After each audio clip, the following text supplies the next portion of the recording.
Hello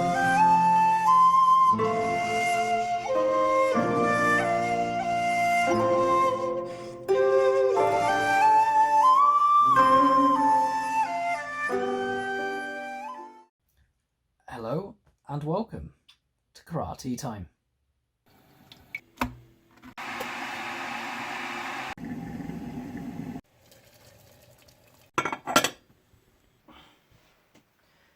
Good morning everyone, welcome back to another Karate Time, a late Karate Time after yesterday's faffing around. Anyway, let's try again, take two. Right, so the subject for today is going to be about injury in karate, but not just not about like the injuries themselves as such. It's going to be about the injury rates in karate.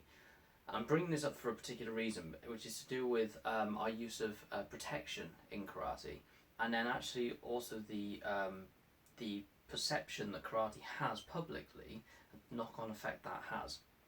Now I've got some research for this, and there's a paper here that I've got. Is injury rates in Shotokan karate. It's an old paper, so it does need a bit more scrutiny really. But it was published in 1999 in the British Medical Journal, and it's the authors are Crichtley, Mannion, and Meredith.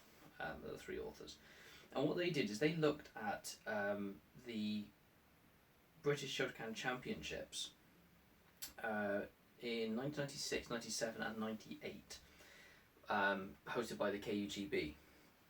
And what they did is they recorded the injury rates of all of the competitors from each of those competitions. And I thought it was really fascinating because they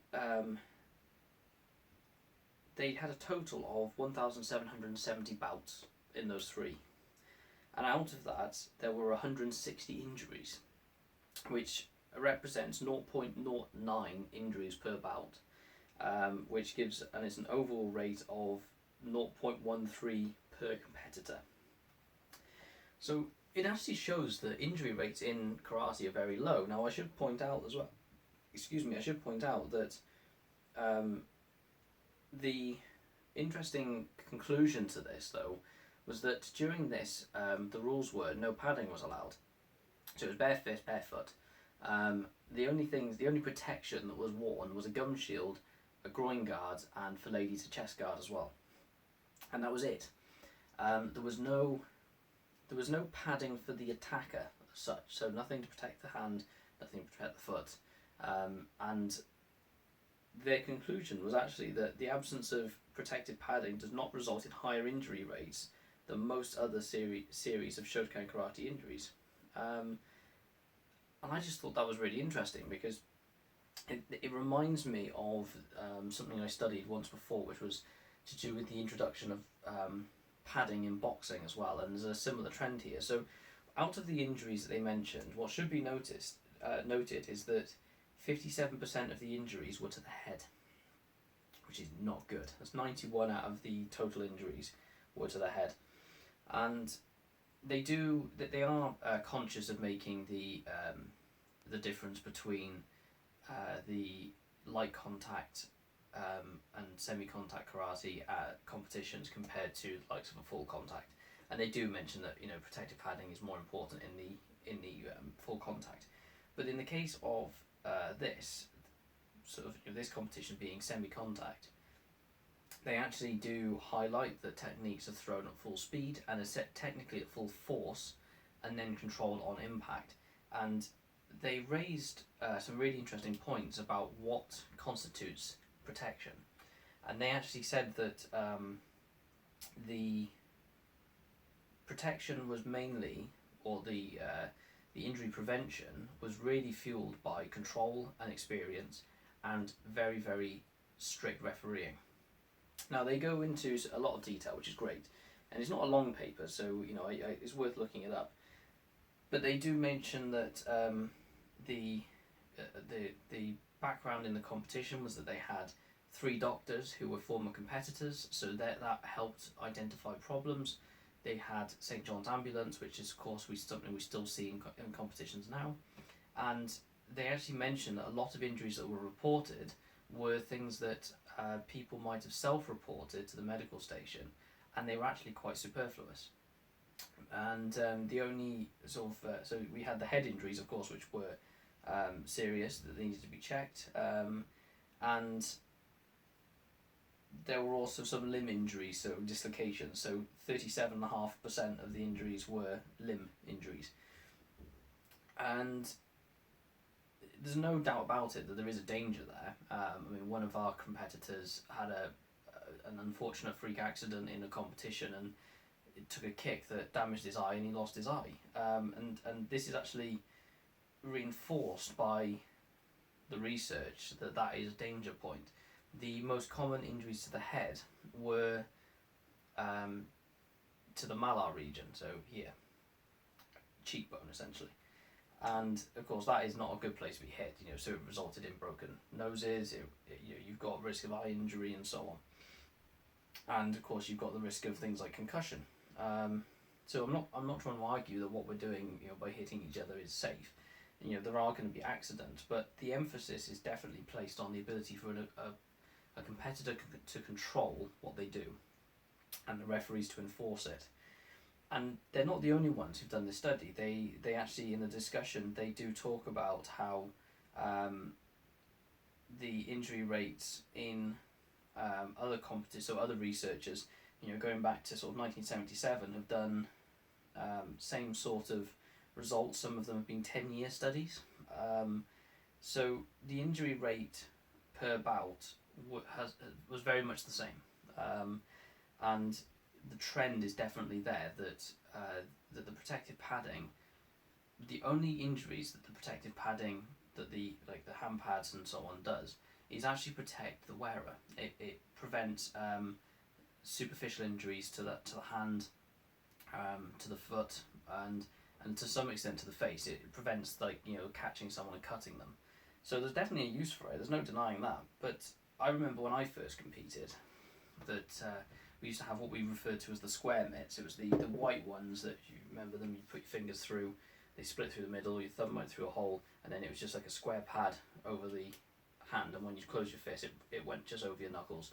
And that was there mainly for your own protection of your knuckles. And just to backtrack then, I mentioned boxing.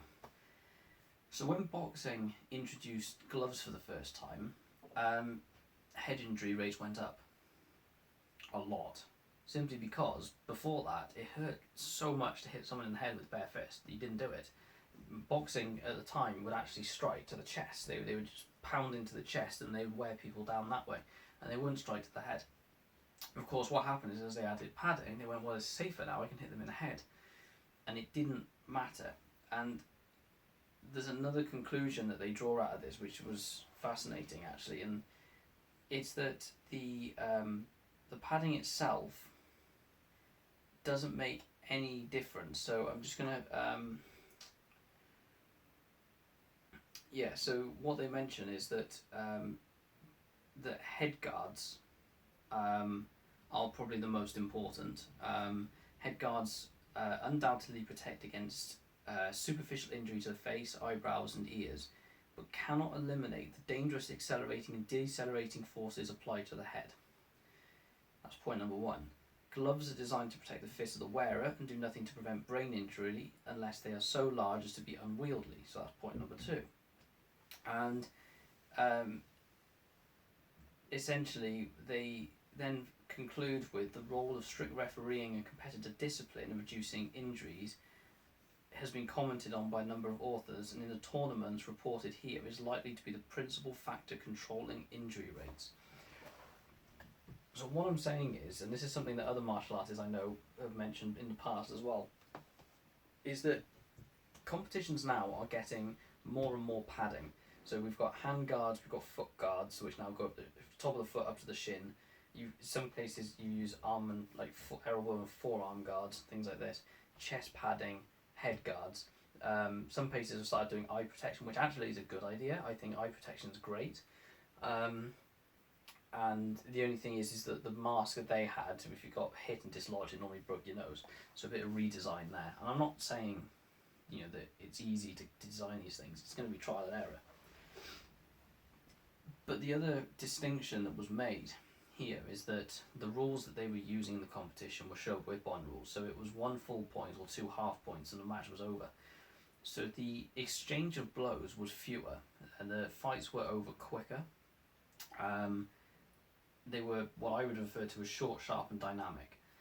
A lot of competition now has gone into Shobu Sanbon rules, and they in some like WKF I think is still using an 8 point system. I don't know if they've changed that. I might be wrong, but they were using an 8 point system. And what's happened is we've added more padding and increased the length of the fight, which means that to win, the fight has to go on longer because it's harder to score 8 points. You're going to get more contact, more hits, more accelerating and decelerating forces on the head, and because of the padding, people are more confident in striking to the head because you also get more points for striking to the head. And I think this is a little bit of a... I think the direction, the logic says stick more pads on. The research is showing actually less padding is better because it changes, as in less padding for the attacker, maybe more protective equipment for the defender as such. So a head guard might be more useful, and the groin guard, gum shield, and chest guard perhaps for the ladies. But other than that, when you remove the fear of hurting yourself by hitting a certain region, you free up that person to go a little bit further. When you add padding, they think, oh well, it's not going to hurt as much. I can get in there a little bit faster or a little bit longer. I can let the technique go a little bit more. And I think what's happening is you lose the discipline of control from the competitors, which has been proved is a principal factor. Now, I bring this up not just because I thought it was quite fascinating, but also because the reputation of karate has knock-on effects in other areas, and namely to do with recognition, government level recognition. So where I am, Sport Council of Wales recognises the Welsh Karate governing body as the recognised governing body for the country. You then have other governing bodies. So we're actually in another governing body that's not recognised. Now the problem we've got is that without official recognition, a lot of things like funding streams get closed off to us and some qualification routes and so on. But we're not in that governing body, the official governing body, for certain reasons. There's certain things maybe we disagree with, or karate's gone down a slightly different route. And I mentioned this in a previous video about how many world level organisations there are. There's not going to be agreement because there's so many strands to karate that it's just not going to happen. But where this becomes a problem for us is that we would like that recognition, but they say no, the rules are, because we are listed as a dangerous sport, there can only be one governing body per sport per country. So we can't get any status. And I would argue that, first of all, I haven't got the figures to hand, but I remember studying that rugby and football have higher injury rates than karate. And that's not just because there's more people doing it. This is on a comparative level. There are far higher injuries, serious injuries, in those two activities than in karate. But we're the ones that are classed as a dangerous sport. And I think it's because it's, to the public, it's a combative activity. Our goal is to cause harm, according to the way it's viewed, which of course isn't the case. And even in a competition, our goal is not to cause harm. In fact, if anything, our goal is to cause harm only in real life when we really need it. But every other time, no, we don't. Now, my argument then for this is that I've tried to fight to get us recognition status, and I've pulled their policies apart, and I've identified gaps and problems and reasons why they should be able to give official recognition to another body as well, but they frankly refuse, they just ignore it. So I'm not expecting to get anywhere with this. But I think the problem is we've got a classification issue with what we're doing. I think it's you've got the WKGB that follows the WKF rules with the more padding and the longer competitions. Ours are shorter, we have lower points. We still use a similar amount of protection, but I actually think we could, based on the research, you could even reduce that or maybe